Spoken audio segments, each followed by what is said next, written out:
What if everything you thought you knew about your favorite Gold Rush stars was a lie? Rumors have exploded across the internet, claiming Tony Beets and his son Mike have been sentenced to life behind bars. The gold mining legends who once ruled the Yukon are now at the center of a shocking controversy no one saw coming. But what really happened? In this video, we're digging deep into the headlines, the drama, and the whispers surrounding the Beets family, and what led to this explosive turn of events. Strap in, because the truth might just shock you even more than the rumor. When the headlines first began to circulate, most people thought it had to be a mistake. Tony Beets and Mike Beets sentenced to life imprisonment. It sounded absurd, almost impossible. But within hours, the story had exploded across fan pages, Reddit threads, and YouTube comment sections. People weren't just talking, they were panicking. How could two of the most iconic faces from Gold Rush, a show built on grit, survival, and family legacy, suddenly be facing something so severe? For years, Tony Beets stood as a symbol of raw, unrelenting determination.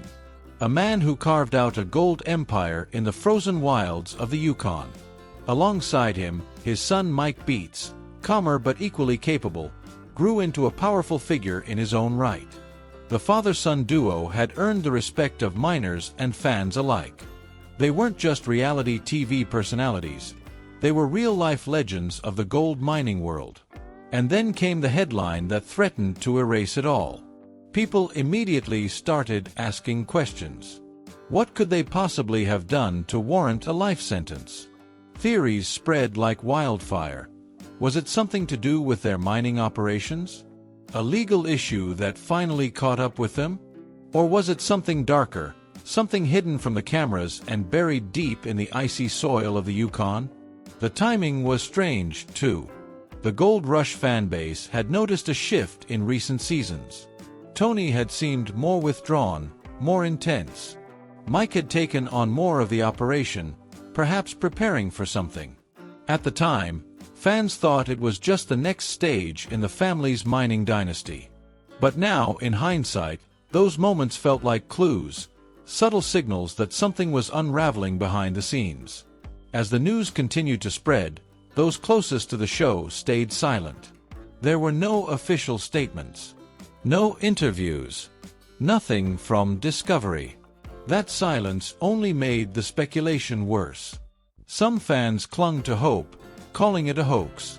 Others were convinced the story was being buried on purpose. A cover-up. A quiet downfall. Digging deeper didn't help much. Details were scarce. Whispers of environmental violations, mysterious workplace incidents, and long-standing feuds with local authorities all started surfacing. It was as if every shadow from the Beets' past had suddenly come back to life. But one thing was clear. Whatever had happened, it was serious. This wasn't a slap on the wrist or a mining permit issue. We were talking about life. Not a suspension, not a fine, life imprisonment. The weight of those words hung heavy over the community. Tony and Mike had always played by their own rules. They pushed limits, challenged norms, and made enemies along the way. But no one ever thought it would come to this. What exactly happened? What could have driven such a powerful, respected family into a courtroom and out of the mines forever? It started like any other day on the claim. The morning was bitterly cold, with a wind that whipped across the Yukon Valley and turned exposed skin raw. For the Beets crew, it was business as usual. Massive machinery roaring to life, gravel shifting, and gold dreams driving the grind. But what happened next would change everything. The official version of events was never clearly reported. That alone sent alarm bells ringing. But according to whispers from those who claimed to be close to the situation, the trouble began with a confrontation. One of the crew members, someone who had worked with the Beets family for several seasons, allegedly raised concerns about a dangerous shortcut being taken on site. Something about the way fuel was being handled, or maybe the safety protocols around one of the older dredges. Whatever the details were, that disagreement escalated fast. Some say Tony dismissed the warnings with his usual bravado, brushing off the concerns as unnecessary drama. Others insist Mike tried to step in, to mediate and cool things down, but was overruled. What's certain is that later that day, an incident occurred, one that resulted in serious injury. And not just to any crew member, but to the very person who raised the original concerns. That's when things took a darker turn. Rumors began swirling about negligence. There were murmurs of someone threatening legal action, and even suggestions that documents had been altered to cover up the truth. Then came the whispers about the authorities being called in, not just local enforcement, but federal investigators. Suddenly, the Beets claim was no longer just a gold mine. It had become a crime scene in the eyes of the law. Within days, production on Gold Rush allegedly halted. Trucks that normally carried fuel and gravel were instead seen carrying boxes and equipment away from the site. Some crew members disappeared from social media entirely, while others posted cryptic updates, photos of packed bags, captions about new chapters, and moving on. The fan community was in chaos. People who had followed the Beets for over a decade were left grasping for information. Forums lit up with speculation. Some believed it was all a setup, a rival operation out for revenge. Others thought Tony's history of cutting corners had finally caught up to him. Still more speculated it had nothing to do with mining at all. Maybe it was personal, maybe it involved something much more shocking. And yet, amid the growing firestorm, neither Tony nor Mike made any public statement. Their accounts remained untouched. Their silence, so deafening, was interpreted by many as guilt. Could this one incident, whatever it truly was, be the reason behind the life sentence? Could this be the final chapter of one of the show's most legendary families? As the rumor mill churned, it wasn't just the fans and online communities that started buzzing. Authorities had their eyes on the Beets operation, and once investigations began, things started moving fast. What initially seemed like a private dispute between the Beets family and one of their crew members quickly escalated into a high-stakes legal drama. The first sign that something was deeply wrong came when law enforcement descended on the Yukon operation. It wasn't unusual for mining operations to be under some degree of scrutiny. Permits, environmental concerns, and safety issues were always looming, but the presence of federal agents was different. They weren't there just to check paperwork or inspect equipment. No, their investigation was deeper, more invasive. The questions they asked weren't about equipment malfunctions or mining permits. They were about potential negligence and criminal activity. Sources close to the scene reported that Tony and Mike Beets were interrogated for hours, with a focus on the accident that had sent shockwaves through the camp. While the specifics of their testimony were never made public, the fact that they were questioned at all hinted at a much darker narrative than anyone had imagined. Authorities were serious. They were looking for evidence of criminal wrongdoing, and the Beets family was squarely in their sights. In parallel, a media frenzy exploded. Every news outlet seemed to pick up the story, with sensational headlines detailing everything from the Beets' disastrous working conditions to theories that the mining operation had been plagued with numerous safety violations. Soon, the story spread beyond just mining circles. It became a national scandal. The Beets' long-standing image of rugged independence began to crumble under the weight of mounting public scrutiny. The silence from Tony and Mike only made the situation worse. With no official word from the Beets camp, rumors grew exponentially. Speculations ran wild. Did the Beets have something to hide? Was there more to the story than a simple mining accident? As details remained scant, every new piece of information only fueled the fire. But it wasn't just the investigation into the incident that caused concern. Legal experts started weighing in, warning that if criminal charges were brought against the Beets, it could lead to serious consequences. In particular, the legal ramifications of the federal investigation could carry severe penalties. The rumor of a life sentence for Tony and Mike, once dismissed as outlandish, began to feel more and more plausible. Was it really possible that two of the show's biggest stars were about to face prison time? What seemed like a mere scandal slowly evolved into something more insidious. As the investigation progressed, it was clear that this wasn't going to be an easy fix for the Beets family. Their reputation, their empire, and their very freedom were now in jeopardy. And the more the public and media dug, the deeper the hole seemed to get. Tony and Mike had always been fearless in their work. Was this one mistake going to undo everything? As the pressure from authorities and the media intensified, whispers of new developments began to trickle out. The story that had captivated fans and critics alike seemed to be growing more complex by the day. New details emerged, some shocking, others perplexing, but none providing a clear answer to the one burning question. What had really happened on the Beets gold mining claim?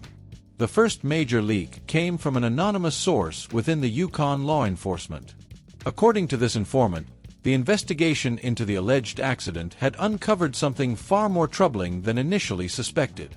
There were reports of long-standing safety violations, a number of which were linked to critical lapses in the Beets family's management of the operation. The claim: they had allegedly ignored key safety protocols in an attempt to boost production and save costs, a move that could have endangered the lives of their crew.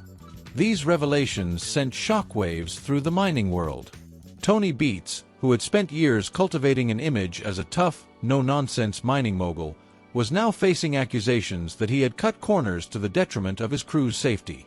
What's more, there were rumors that some of the crew members had secretly filmed parts of the operation, capturing footage of unsafe practices that could serve as vital evidence in the ongoing investigation. Yet, despite the mounting allegations, one question still loomed large. Was this enough to land the Beets family in prison? The public was divided. Some defended Tony, believing that his rugged approach was the very thing that made him successful. After all, Gold Rush had always celebrated the risks that miners took to strike it rich. But others weren't so sure.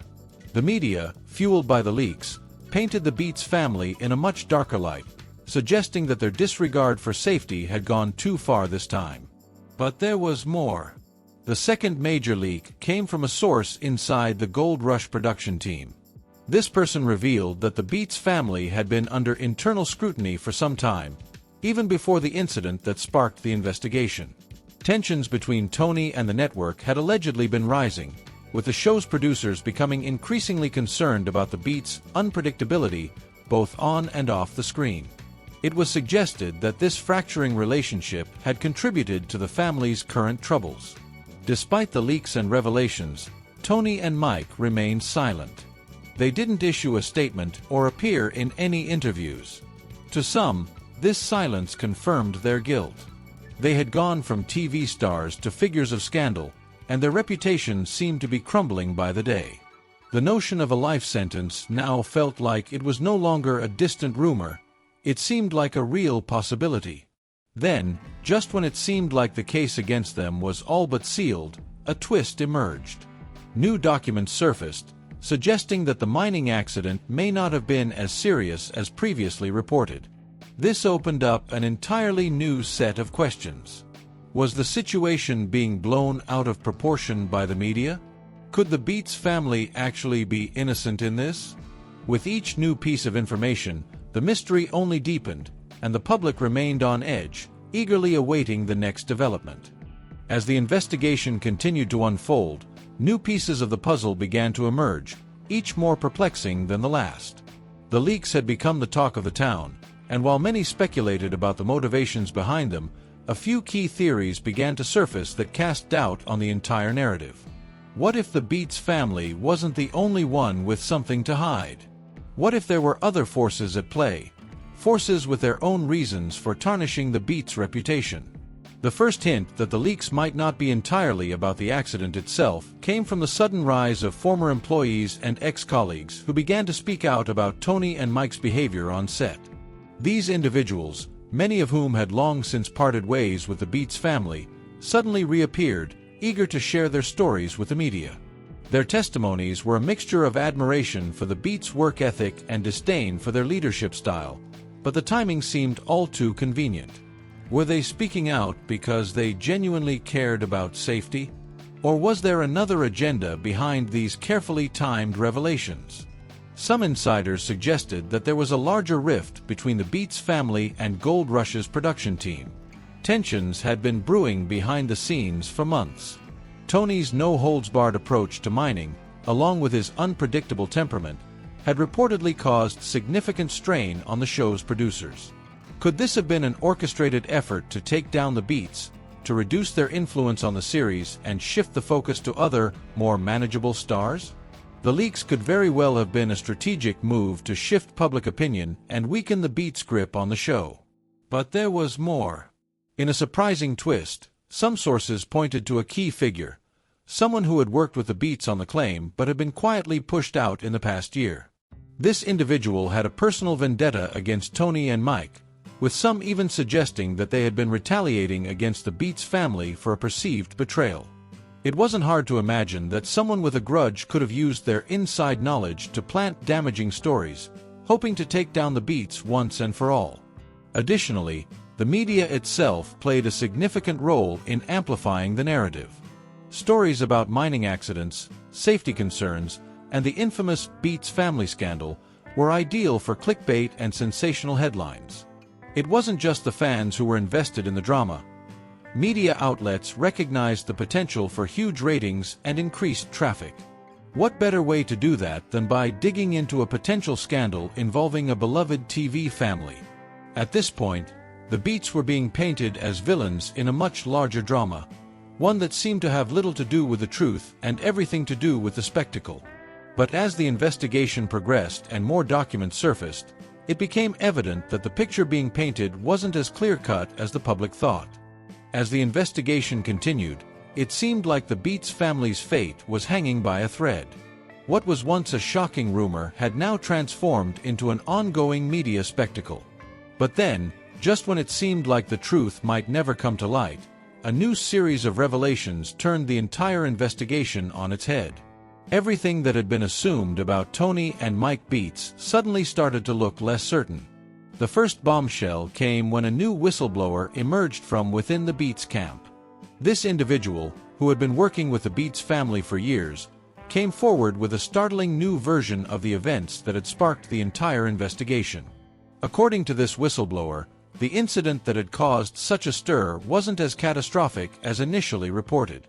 In fact, they claimed that the whole thing had been blown out of proportion by the media and certain employees with an agenda. The whistleblower insisted that the mining accident in question was more of a minor mishap, one that could have been easily remedied with proper communication and cooperation.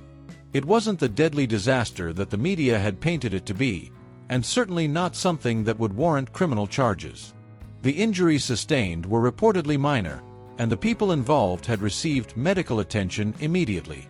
There was no evidence to suggest that the Beets family had acted maliciously or with any disregard for safety.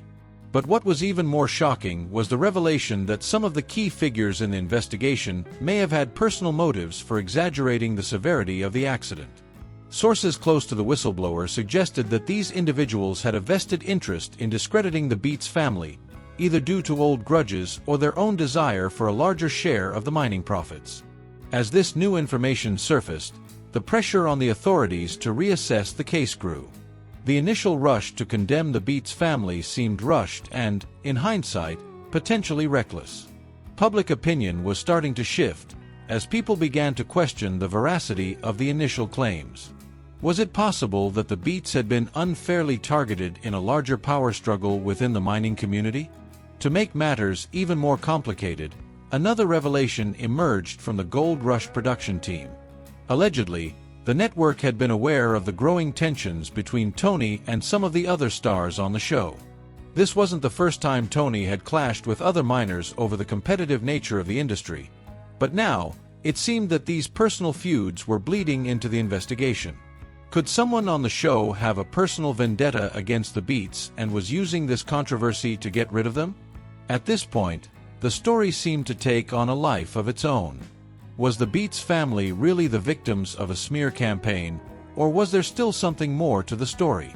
New leaks were coming in daily, and each piece of information created more questions than answers. The deeper the investigation went, the murkier the waters became. With each passing day, the story of Tony and Mike Beets continued to unravel in unexpected ways. What was once thought to be a straightforward case of negligence and scandal now looked like something far more complex, perhaps even orchestrated from the inside. But just when it seemed that the investigation was about to take a more predictable course, new, explosive information surfaced that threatened to send everything spiraling further out of control.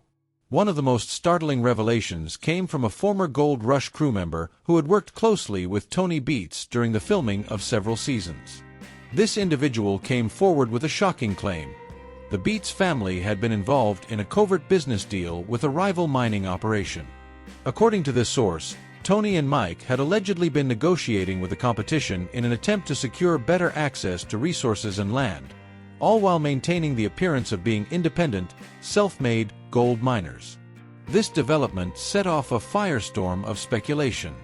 Was this deal connected to the alleged safety violations on the Beets claim? Some speculated that the stress from juggling this secret business arrangement could have contributed to the poor decisions that led to the incident in question. Could the Beets family have been so focused on securing their future that they overlooked the well-being of their own crew? Another layer to the story came from the production side of things. A former Gold Rush producer, who had been with the show for years, gave an exclusive interview where they suggested that the network had been fully aware of the Beets' internal conflicts but chose not to intervene. The producer revealed that the Beets family drama had been a part of the storyline for quite some time. In fact, it was speculated that the network had been eager to keep the tension alive on screen, as it brought in higher ratings. But things weren't just about business and TV drama. There were more personal motives behind the leaks. Some sources hinted at growing animosity between the Beets family and key players in the Yukon mining community. Over the years, Tony's aggressive and cutthroat style had earned him more than a few enemies. Rumors had circulated about backroom deals, stolen claims, and broken alliances, all of which added to the mounting pressure on the Beets family. What's more, as more people came forward with their stories, it became clear that the pressure on the Beets family wasn't just coming from one side. Tony and Mike were feeling the heat from every direction. From the media, from disgruntled former employees, from the competition, and even from within their own family. It was a mounting storm of bad publicity, each new revelation making it harder for them to keep their heads above water. But as all of this turmoil continued to boil over, something extraordinary was about to happen that would change everything.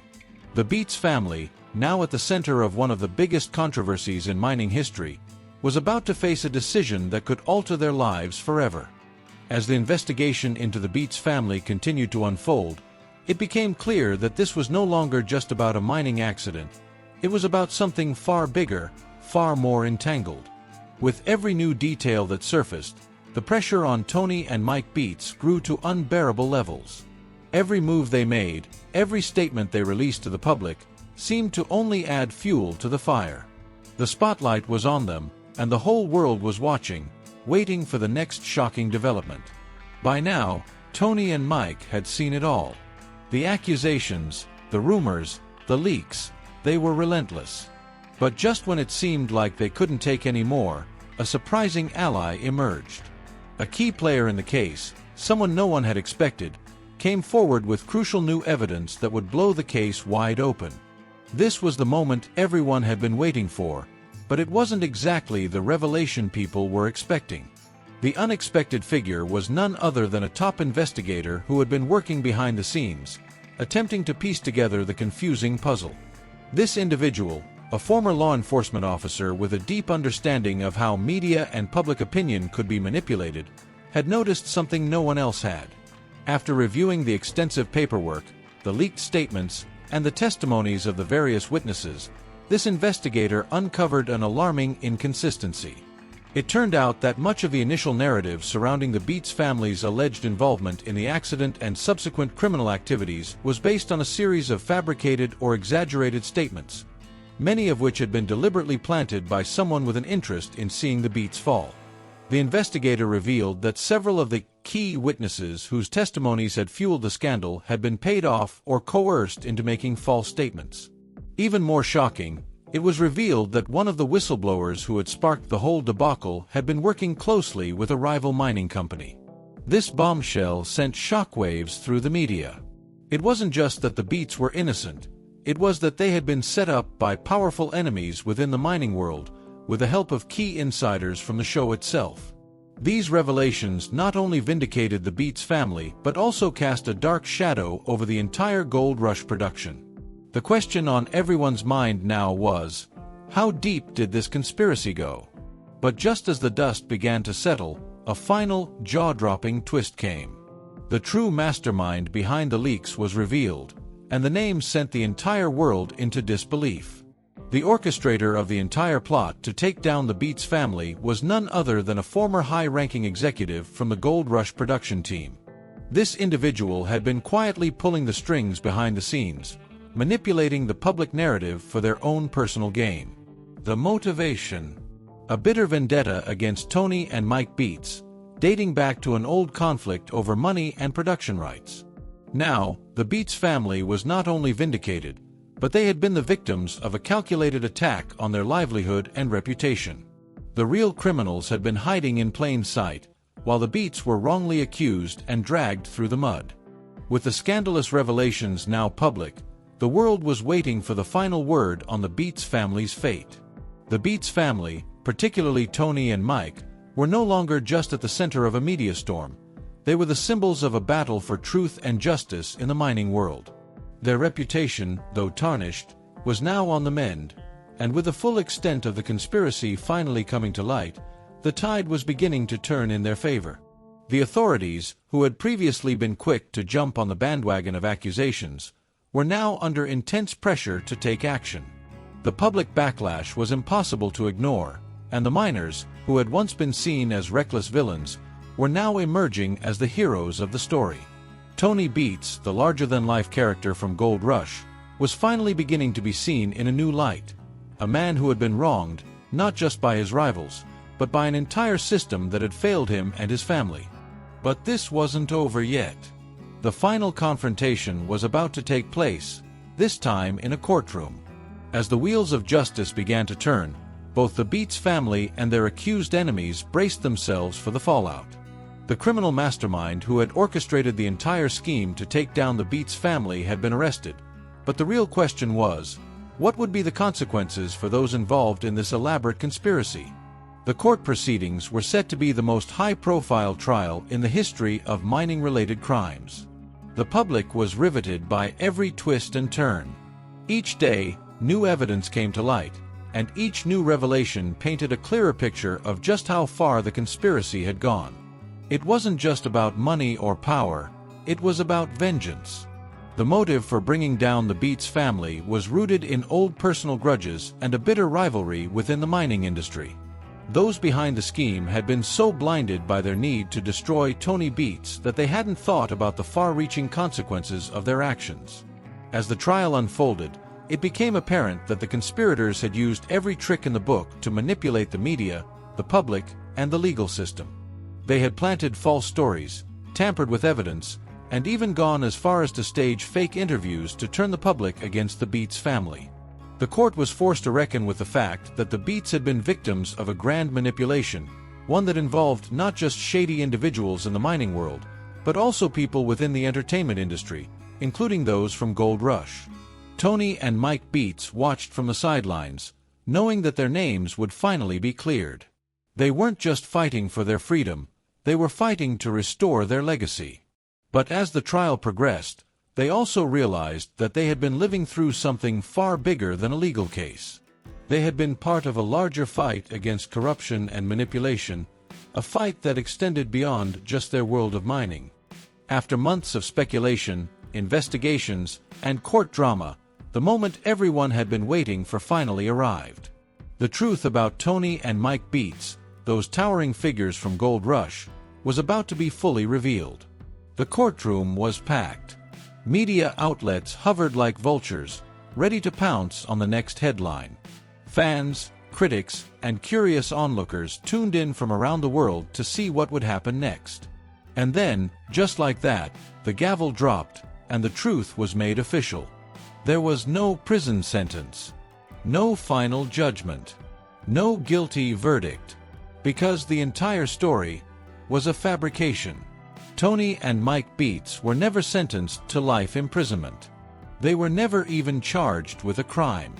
In fact, the entire whirlwind of rumors, accusations, and scandals had stemmed from a single false report that snowballed into a full-blown media frenzy. It all started with a doctored screenshot from a fake news site, which was picked up by a fringe social media account claiming to have exclusive inside knowledge. From there, it was amplified by click-hungry bloggers and speculative YouTube channels, feeding an algorithm that thrives on controversy. Within days, thousands believed it to be true. Within weeks, it was accepted as fact in many corners of the internet. Despite having no evidence, the story grew legs. People invented new details. They built timelines, crafted elaborate theories, and connected imaginary dots. Even reputable media outlets began reporting on it, not the story itself, but the reaction to it, which only made it seem more real. Tony Beets, the gruff, gold-loving miner known for his fiery temper and unfiltered words, largely stayed silent. So did Mike. Why? Because they knew the truth, and they understood that sometimes saying nothing is louder than saying everything. Behind the scenes, the Beets family was never in legal trouble. They continued mining. They continued filming. And they watched the internet eat itself alive over a hoax that none of them had anything to do with. When asked later why they didn't speak out sooner, Tony simply said, "Why waste time arguing with someone who wants to believe a lie?" The aftermath of the hoax left a few lessons in its wake. First, it showed how fast misinformation spreads in the digital age, and how difficult it is to contain once it's out there. Second, it served as a stark reminder that not everything we read online is real, no matter how convincing it looks. And third, it solidified the Beets family's image not just as tough miners, but as survivors of the modern rumor mill. In the end, Tony and Mike Beets didn't need a redemption arc. They never fell. The story of their life sentence was fiction, a cautionary tale of how quickly falsehoods can become truth in the eyes of the masses. They're still standing, still mining, still Beets. The story of Tony and Mike Beets took us on a wild ride, one filled with twists, rumors, and unbelievable headlines. But in the end, it reminds us how quickly a spark online can become a wildfire of misinformation.